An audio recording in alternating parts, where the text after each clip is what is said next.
Chairman Peoples Party Bilawal Bhutto की वज़ीर आज़म शहबाज शरीफ से मॉडल टाउन लाहौर में मुलाकात। मुल्क की मौजूदा सियासी सूरत हाल और दीगर उमूर पर तबादला ख्याल।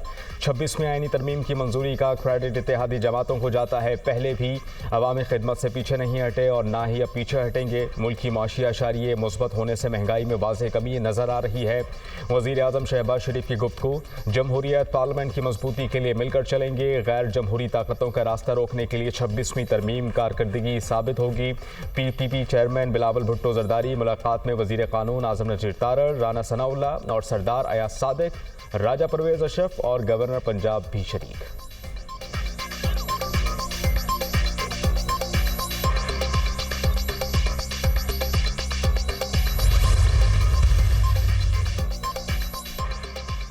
पेशावर की फैक्ट्री में लगी आग पर मशीनरी ना होने की वजह से काबू नहीं पाया जा सका, क्योंकि सारी मशीनरी वो एहतजाज में इस्तेमाल करते हैं। पेशावर में रेस्क्यू 1112 की गाड़ियों को जलसों के लिए इस्तेमाल किया गया। गवर्नर खैबर पख्तूनख्वा फैसल करीम कुंडी की मीडिया से गुफ्तगू।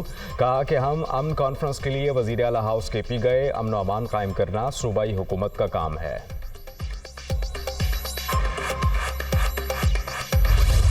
मकबूजा कश्मीर में भारतीय नाजायज कब्जे को 77 साल मुकम्मल। पाकिस्तान समेत दुनिया भर में कश्मीरी आज यौम स्याह मना रहे हैं। हजारों कश्मीरियों का मुजफ्फराबाद हॉकी ग्राउंड में जमा होकर एहतजाज। कश्मीर भर में जलसे, जुलूस और रैलियां। आज़ादी चौक मुजफ्फराबाद में भारत के खिलाफ मुजाहरा। शोहदा की यादगार पर सरकारी सतह पर तकरीब। इस्लामाबाद की शहर दस्तूर पर कश्मीरी आवाम से यकजहती के लिए एहतजाजी रैली। वज़ीर सफ़ीरान अमीर मुकाम भी शामिल। लाहौर में कश्मीरियों से ज़ाहिर यकजहती के लिए जमात इस्लामी की रैली। मुल्तान, गुजरांवाला, जंग, बहावलपुर, राशनपुर, सरगोदा, चीचावतनी, विहाड़ी, भक्कर, कमालिया में भी रैलियां और तकरीबात। सरकारी मुलाजमीन, तलबा और सिविल सोसाइटी की शिरकत। थरपारकर, उमरकोट, खैरपुर में भी रैलियां। शुरका की कश्मीरियों के हक में और भारतीय अफवाज के खिलाफ नारेबाजी। कश्मीरियों से इजहार यकजहती और यौम स्याह की मुनासबत से कोयटा में साइकिल रैली का इनेकाद।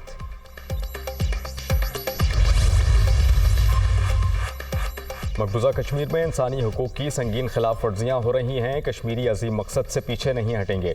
वज़ीर आज़म आज़ाद कश्मीर चौधरी अनवारुल हक का पैगाम। वफाक़ी वज़ीर अमीर मकाम ने कहा कि मकबूजा कश्मीर में काबिज़ भारतीय अफवाज की मज़ालिम का सिलसिला जारी है। इंसानी हुकूक की तंजीमें मकबूजा कश्मीर में जारी मज़ालिम का नोटिस लें।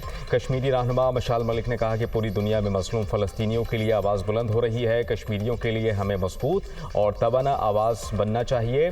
कश्मीर कौम जिंदा है और कश्मीरियों के वारिस भी जिंदा हैं।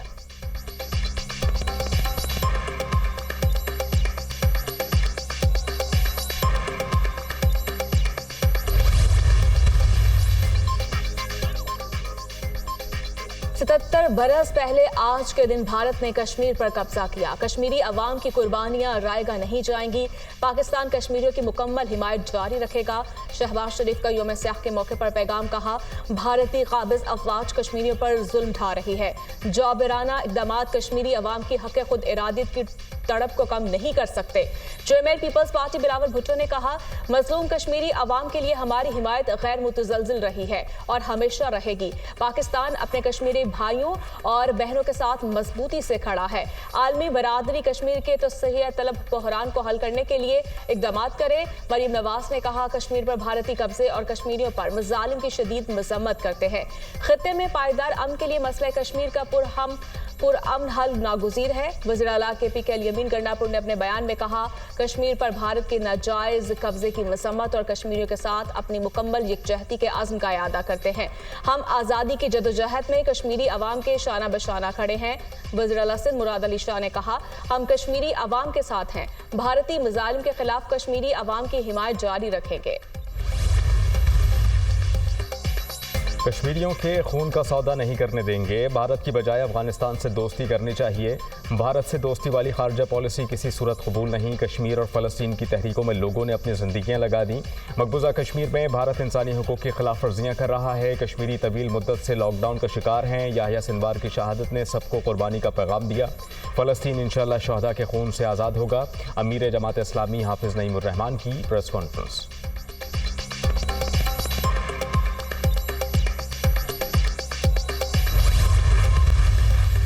इमरान खान के लिए इसराइली लॉबी संजीदगी के साथ काम कर रही है।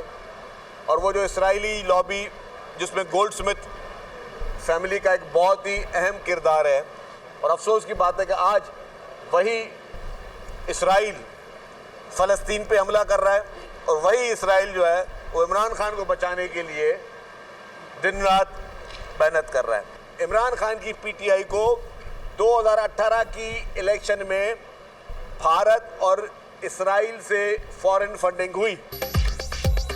बानी पीटीआई के लिए इस्राइली लॉबी काम कर रही है। इस्राइली लॉबी बानी पीटीआई को हीरो और मजनून बनाकर पेश कर रही है। लॉबिंग की जा रही है कि बानी पीटीआई को रिलीफ दिया जाए। पीटीआई को भारत और इस्राइल से फंडिंग हुई। वज़ीर इत्तला सिंध शर्जील मेमन की मीडिया टॉक। कहा, मौलाना फजल रहमान मुज़ाकरात पर यकीन रखते हैं, मौलाना जायज़ बात पर कायल हो जाते हैं।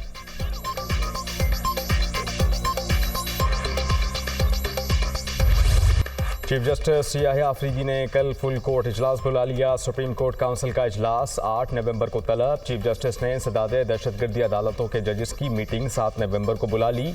जजेस से मुकदमात पर पेशरफ्त रिपोर्ट्स भी तलब। चीफ जस्टिस पाकिस्तान ने 3 रुकनी प्रैक्टिस एंड प्रोसीजर कमेटी की तश्कील नौ कर दी।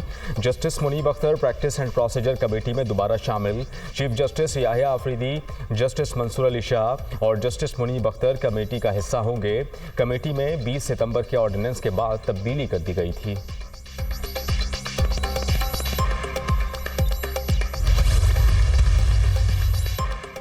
टैक्स के लिए किसी को हरासा नहीं किया जाएगा। एफबीआर में इस्लाहात ला रहे हैं। नॉन फाइलर गाड़ियां और जायदादें नहीं खरीद सकेंगे। अमेरिका में मौजूद बिजनेस कम्युनिटी पाकिस्तान में सरमायाकारी की ख्वाह है। वजीर खजाना मोहम्मद औरंगजेब की मीडिया से गुफ्तगू। कहा, पाकिस्तान पायदार तरक्की के रास्ते पर गामजन है। मुआशी तरक्की के लिए तवील मुद्दती मंसूबे बनाना होंगे। मुल्की ज़र मुबादला के ज़खायर 11 अरब डॉलर से बढ़ गए हैं। कोशिश होगी कि ये IMF के साथ आखिरी प्रोग्राम हो। वर्ल्ड बैंक पाकिस्तान को कर्ज नहीं बल्कि ग्रांट देगा। टैक्स टू GDP को 9 से 13% पर लाएंगे। गवर्नर स्टेट बैंक ने कहा, पाकिस्तान ने गैर मुल्की कर्जों पर इन्हिसार कम कर दिया है। आलमी इदारे भी कर्ज देना चाहते हैं, लेकिन अब हम अपनी शराइत पर कर्ज लेंगे। ईरान पर हमले के लिए इसराइली जंगी तैयारों ने इराक में अमरीकी फौजी अड्डा इस्तेमाल किया। ईरानी मिशन बराए अक़वाम मुत्तहिदा का दावा, अमरीका को बराबर का जिम्मेदार करार दे दिया। अमरीकी मीडिया ने दावा किया कि इसराइल ने पासदाराने इनकलाब के 3 मिसाइल अड्डों को निशाना बनाया। तेहरान के करीब इमाम खुमैनी एयरपोर्ट के S-300 डिफेंस को निशाना बनाया। इसराइली ड्रोन्स ने तेहरान और मुज़ाफ़ात में हमले किए। ईरानी फ़ौज की इसराइली हमलों में 4 ईरानी फ़ौजियों की शहादत की तस्दीक। ईरानी जारहियत का कामयाबी से दिफा किया। हमलों को नाकाम बनाने के लिए फ़ज़ाई दिफाई निज़ाम इस्तेमाल किया। तेहरान, खज़स्तान और इलाम सूबों में फ़ौजी मराकज़ को निशाना बनाया गया। कुछ मकामात पर मामूली नुकसान हुआ। कोई इसराइली तैयारा ईरान की हदूद में दाखिल नहीं हुआ। ईरानी हुक्काम का बयान, इसराइल का ईरान में 20 मकामात को निशाना बनाने का दावा।